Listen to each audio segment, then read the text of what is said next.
Buenos días con todo el público presente. Soy la doctora Nair Lobatón, neumóloga pediatra, que en esta ocasión voy a moderar la siguiente presentación, que va a estar a cargo de dos colegas, el doctor Piero Gutiérrez, neumólogo pediatra, y la doctora Carla Tafur, que es neumóloga. Ambos son médicos asistentes del Hospital Cayetano Heredia y docentes de la Universidad Peruana Cayetano Heredia. Conmemorando el 8 de septiembre, donde recordamos la existencia de esta enfermedad rara. Si bien es cierto, es poco prevalente, pero es una enfermedad que inicia tempranamente en la vida y ya es letal. Vamos a tocar en primera parte lo que es fibrosis quística, un enfoque integral para entender la enfermedad, a cargo del doctor Piero Gutiérrez. Doctor Piero, muchas gracias por su participación. Puede empezar. Gracias, buenos días con todos. Gracias por estar presentes en la charla. Vamos a tratar de hacer un enfoque inicial de esta enfermedad que es muy importante. Si bien es cierto, estadísticamente no parece tener una gran presencia en nuestro país, pero vamos a desarrollar un poco la charla en base por qué motivo se da esa situación y cuál es el enfoque general para poder entender esta enfermedad. Siempre me gusta empezar charlas como estas, en donde se tienen enfermedades que son poco presentes o no muy enfocadas de manera general en nuestro país con este gráfico, que es un gráfico del iceberg, en donde podemos ver una punta que representa una porción pequeña, se puede decir, de toda la estructura que está escondida y que no vemos.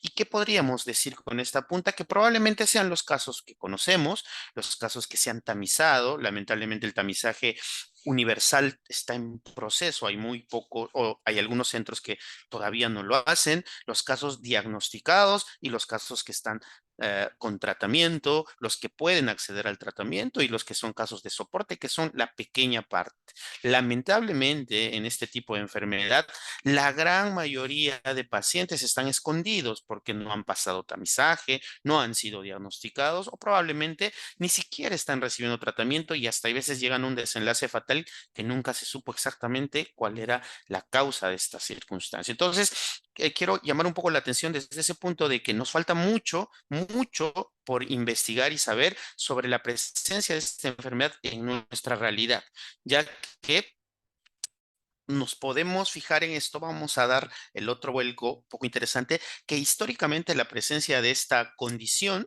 se ha manifestado desde hace promedio. La mutación del gen probablemente, es una especulación, se ha dado hace 55.000 a 56.000 años promedio.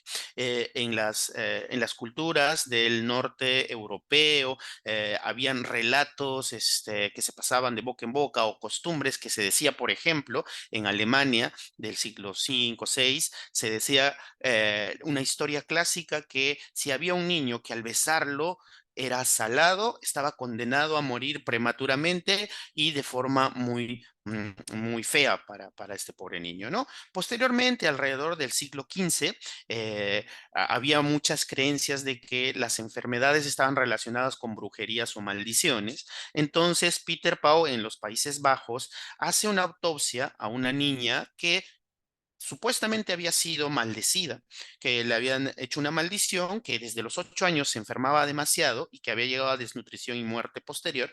Y en la autopsia reporta que había un páncreas abultado de color blanco, brillante, fibroso, que probablemente ha podido ser el primer indicio de una autopsia de una paciente con fibrosis quística. Posteriormente, en Suecia, un pediatra sueco en los años 1800 hace un tratado de las enfermedades pediátricas y empieza a describir una enfermedad que la asociaba con un síndrome diarreico con compromiso pulmonar, en donde eran niños con diarreas con mucha grasa y que se asociaban distensión abdominal, edemas, desnutrición y muerte prematura. Ya en Australia, del inicio del siglo XIX, Carl Ladenstein hace una asociación importante que hace en relación a visualización de pacientes que iban naciendo, donde dice que el hilio meconial estaba muy asociado a una fibrosis pancreática. Posteriormente en Suiza,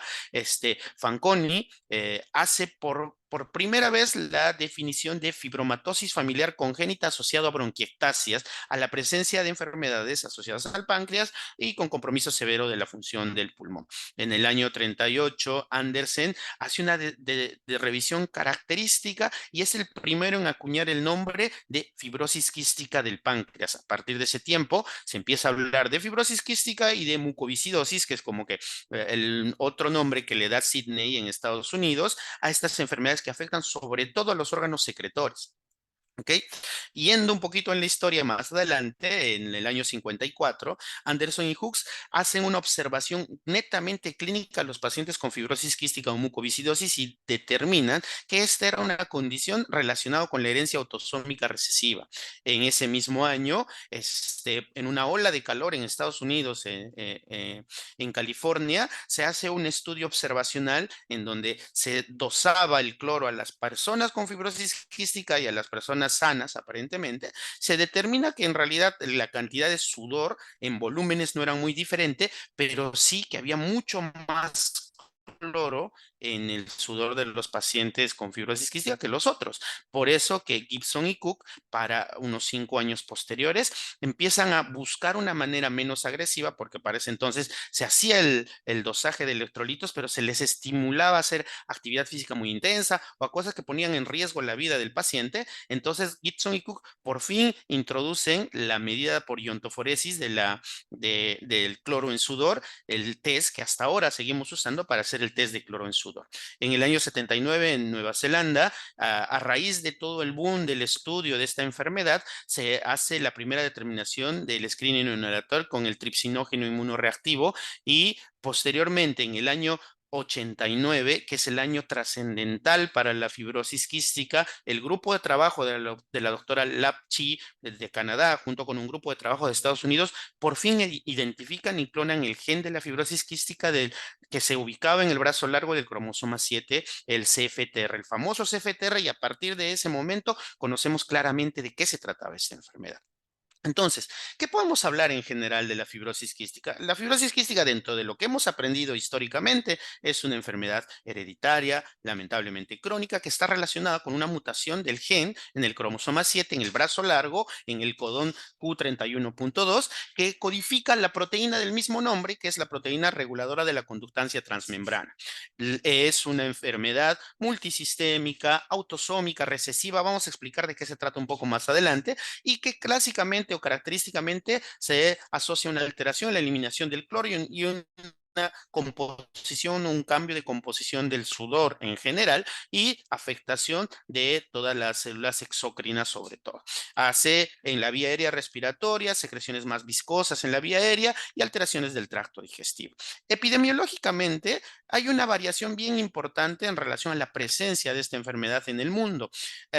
Clásicamente está asociado a la población caucásica, por eso es que vemos que los índices o la presencia es un poco más fuerte en esta parte del mundo. En Estados Unidos la fluctuación va de 1900 a 2500, uno en 1900 a 2500, y en América Latina es mucho más amplio porque nuestro mestizaje es más amplio.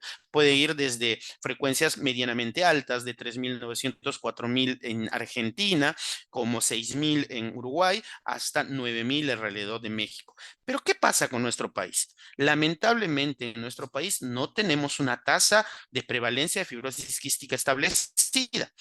Vamos a hacer una analogía que me parece interesante hacerla como para entender qué deberíamos esperar.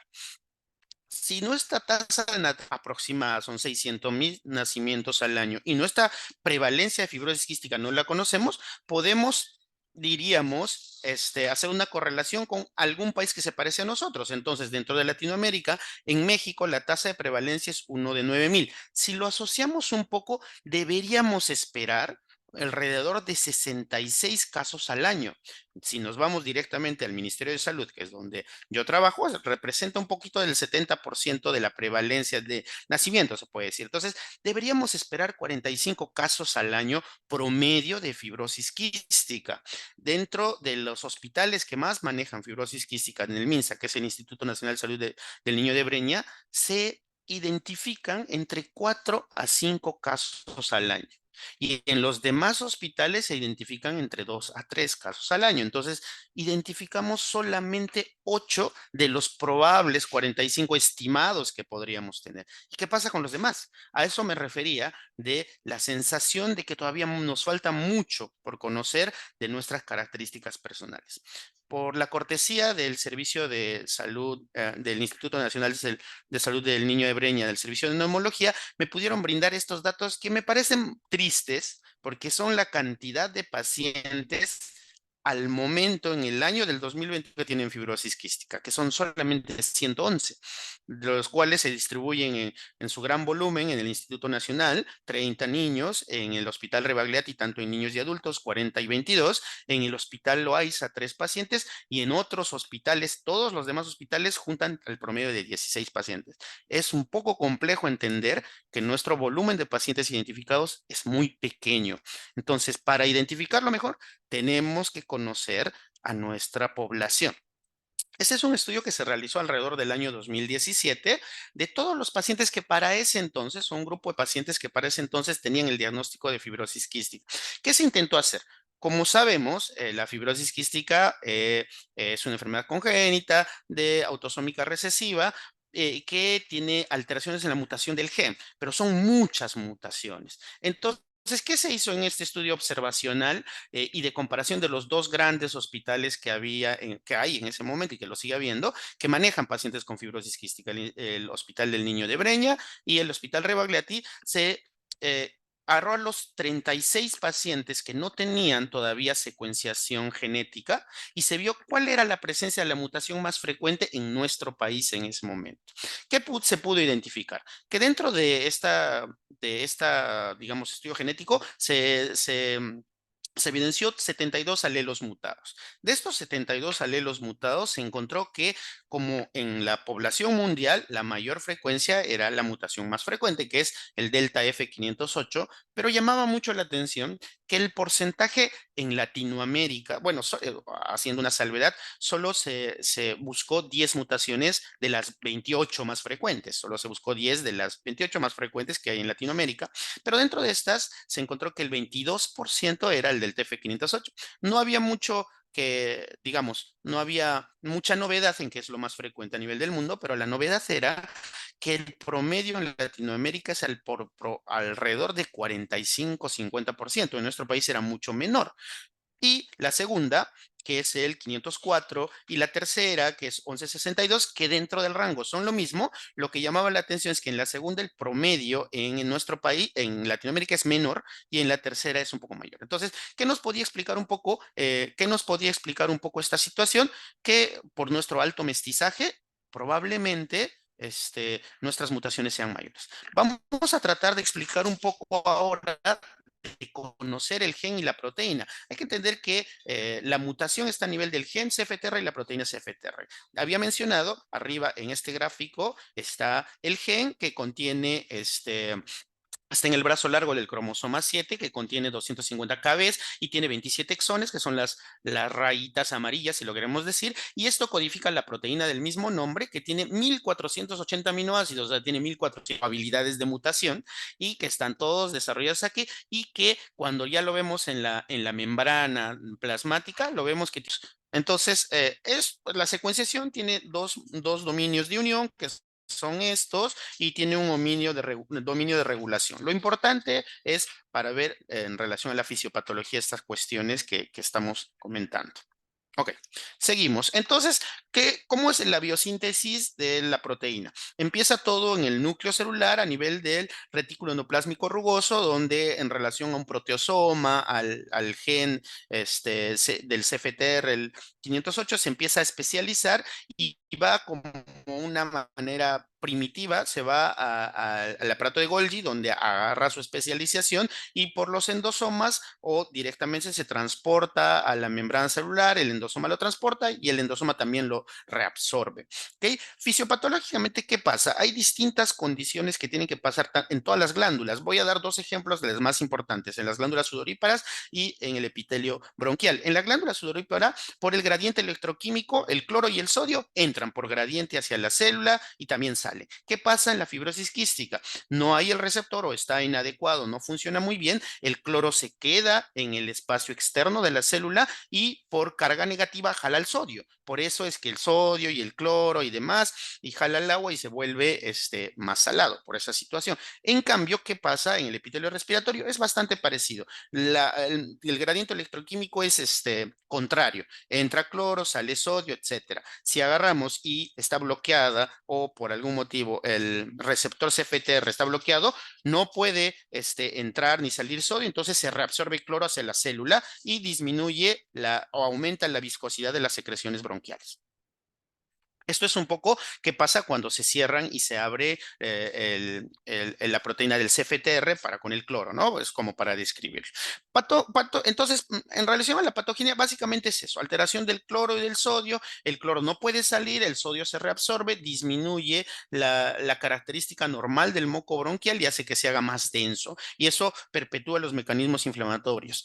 Como había mencionado, en general se tiene en cuenta que entre 25 y 28 mutaciones del CFTR son las más comunes, todas estas son un poquito las comúnmente descritas, y ya cuando hablamos de una manifestación clínica, pueden haber hasta 5 o 6 clases funcionales relacionadas con la mutación del CFTR. Las más graves son las 3 primeras mutaciones del CFTR que están relacionadas propiamente con producción del CFTR, con defecto en la síntesis, defecto en el procesamiento de ir desde el retículo endoplásmico al aparato de Golgi y defecto en la capacitación del mismo. Las otras clases funcionales están relacionadas con la función del CFTR, con la cantidad, que hay menos CFTR y demás.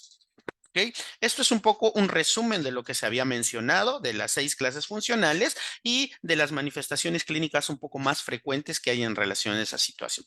Y como habíamos dicho, es una herencia autosómica recesiva. ¿Qué tiene que pasar para que yo tenga o una persona tenga fibrosis quística? Mínimamente tienen que ser 2 personas portadoras como el primer cuadro. Y si hay 2 personas portadoras de este gen mutado, el 25% pueden tener fibrosis quística y un 50% se pueden ser portadores. ¿Qué pasa si hay una persona enferma y una portadora? El 50% puede tener fibrosis quística y el otro 50% portadores. Entonces, en resumen, tiene que haber una mutación genética, una disfunción del CFTR consecuencia de la mutación, alteración del transporte iónico, sobre todo cloro y sodio, secreciones viscosas en la vía aérea, y esto genera obstrucción, inflamación e infección, lo que desencadena daño estructural, complicaciones más frecuentes como bronquiectasias, que secundariamente va a dar insuficiencia respiratoria y que si es que no se maneja adecuadamente puede llegar hasta un desenlace fatal. Entonces, para el diagnóstico, ¿qué necesitamos? Un grupo de criterios clínicos, laboratorios y antecedentes evidentemente familiares. Las manifestaciones clínicas en pediatría son muy fluctuantes en relación a la edad. Primero, los recién nacidos son muy inespecíficos, puede haber iliomeconial, ictericia, etcétera, y en los mayores de 2 años ya se asocia falla de crecimiento, tos productiva persistente, tos no asociada con salbutamol o que no responde al manejo e infecciones respiratorias a repetición, asociado a otras manifestaciones, tanto gástricas, abdominales, etcétera. El compromiso pulmonar, ¿qué pasa? No se ha identificado específicamente cuándo empieza en los pacientes pequeños. Puede ir desde neonatos hasta preescolares y la afectación pulmonar es la más importante en este grupo de pacientes y el 95 o más del 95% de los pacientes con fibrosis quística tienen afectación pulmonar. ¿Ok? Y el compromiso pulmonar, como mencioné, puede dividirse entre niños pequeños y niños grandes, sobre todo asociados a bronquitis persistentes, bronquitis que después generan o bronquiectasias, etcétera, o estos pacientes que se les trata como asma y que no responden adecuadamente al tratamiento con el asma. El compromiso pulmonar en enfermedades avanzadas, puede haber bronquiectasias que presenten o no hemoptisis, y los signos extrapulmonares pueden estar relacionadas con alteración propia de la ventilación, perfusión, alteración del tórax, uñas en vidrio del olor, etcétera, y las infecciones recurrentes de vía aérea que pueden concluir con la colonización por pseudomonas. En la radiografía de tórax, que es un poco el primer instrumento que podemos tener, es muy inespecífico cómo podemos encontrar. Se caracteriza un poco porque hay aumento o grosor de la zona intersticial y podemos tener algunas escalas. Esta es una escala sugerida para ver la gravedad en realidad. No nos detengamos mucho en eso, pero acá hay algunos ejemplos de cómo puede presentarse el engrosamiento intersticial peribronquial en los dos gráficos del lado izquierdo, también asociados a bronquiectasias o compromisos de atelectasias persistentes persistentes como en el lado derecho, asociado a compromiso y engrosamiento peribronquial. El gol estándar como imágenes es la tomografía de tórax. Esto nos define un compromiso temprano en relación a las bronquiectasias de inicio temprano y que nos permite ver además otras complicaciones que puede haber. Como vemos acá, el clásico signo de bronquiectasias que tenemos en anillo en sello de las flechas en rojito y bronquiectasias de distintas características también. Como podemos ver acá, bronquiectasias mucho más agresivas, mucho más grandes. ¿Ok? Entonces, ¿qué pasa? Diagnosticamos, tenemos la alta sospecha, tenemos una radiografía, ¿qué hacemos? Pruebas de sudor. El prueba de sudor en días alternos hacemos iontoforensis con pilocarpina mediante el método de Gibson o Cook o hacemos otro método que voy a explicar más adelante. Corroboramos que hay sospecha o diagnóstico de fibrosis quística y tenemos que hacer las pruebas moleculares para identificar la mutación en ambos alelos. ¿El test de sudor qué es? El test de sudor es un test cuantitativo con iontoforesis con pilocarpina para estimular el sudor que se puede hacer mediante el papel en filtro Gibson o Cook, el antiguo, o el método de Macroduct. ¿Ok? Se requiere mínimamente 75 microlitros para Gibson y Cook, pero el objetivo es que tenemos que encontrar 100 a 150 microlitros para eso. En test de sudor, ¿qué tenemos que hacer? Más de 60%, mucha alta especificidad y sensibilidad, entre 40 y 60 baja mucho. No debe existir un valor más de 160 porque no es fisiológico. Si sale más de 160, simplemente está mal hecha la prueba y hay que repetirla. ¿Ok? Este es como que un algoritmo más o menos que hacemos con cada valor que dijimos que básicamente más de 60 confirmar la presencia de fibrosis quística. Algo de lo que quería hablar era del tamizaje neonatal. Vamos a tratar de apurarnos, eso es importante, que el tripsinógeno inmunoreactivo es una molécula previa a la tripsina que se sintetiza en el páncreas y que nos ayuda a degradar las proteínas. ¿Esto qué nos ayuda a evidenciar esto? En el tamizaje, en una muestra de sangre seca, en el taloncito, nos puede ayudar a definir cómo está la presencia de esto. ¿Qué hacemos en nuestro país? Hacemos tripsinógeno con corroboración. No tenemos un tripsinógeno más del 95 percentil, hacemos una repetición a las 3 o las 4 semanas durante el primer mes de vida y si este nos sale positivo, diagnosticamos fibrosis quística y hacemos un estudio genético. Eso nos ayuda. En otros países hacen tripsinógeno ADN, etcétera, y hay muchas otras variaciones como las que estoy poniendo, tripsinógeno, y hay algunas ventajas para cada uno. Mínimamente deberíamos hacer 2 test de tripsinógeno para tener la sospecha importante y hacer una confirmación genética si deberíamos de hacerlo. ¿Okay? En general, en conclusiones, ¿qué podemos decir? Que debemos de conocer las características generales de la enfermedad para identificarlo de manera temprana, que es lo más importante, y el diagnóstico precoz nos va a dar un manejo adecuado y va a disminuir los efectos en la calidad de vida del paciente. Entender que la fibrosis quística es una condición de manejo multidisciplinario que nos involucra a los médicos, pero también a los nutricionistas, fisioterapeutas, enfermeras, etcétera. Y la educación continua, tanto a nosotros como médicos, a los familiares, nos va a permitir enfrentar los desafíos a futuro y hay que reflexionar que el tamizaje neonatal puede ser la estrategia más importante y hacerlo más universal sobre que todos nuestros niños deberían de este, tener esa oportunidad al nacer para poder identificar estos casos de manera temprana. Muchas gracias a todos por su atención.